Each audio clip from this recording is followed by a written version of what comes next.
Particular Friday, after I pick up my boys or whatever, we went to my aunt's house. We really got something to eat because that particular week my aunt had surgery.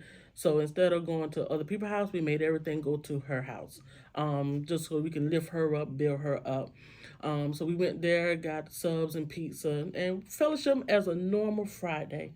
Um, Also, that particular day, well, really within that week, we was in the process of moving because I was actually remodeling a home not too far. Matter of fact, still in the same Wolford area.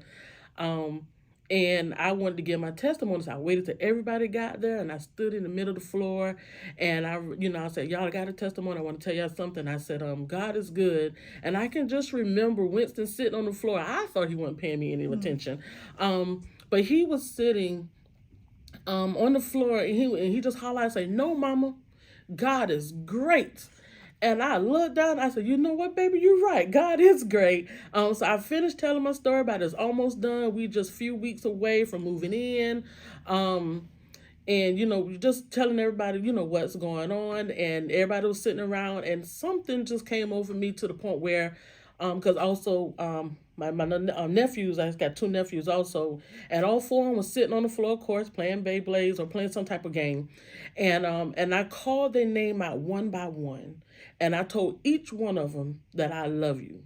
And all of them came back and said, "I love you too, Aunt Coco." And then my boy said, "I love you too, Ma."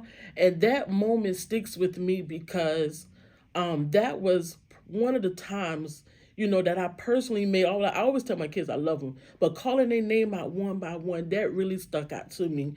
Because not knowing with me telling Winston I love you was going to be the last time I tell him that.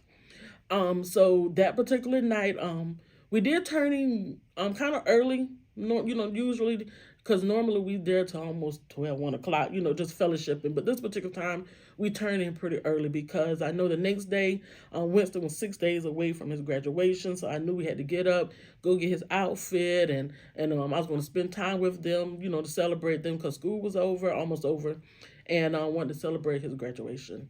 So we went home. Um, of course, the boys be boys. They want to play before they go wash. So of course I stopped them from playing. Each one of them, Winston went in my bathroom, Maud went in his. They both washed, got dressed.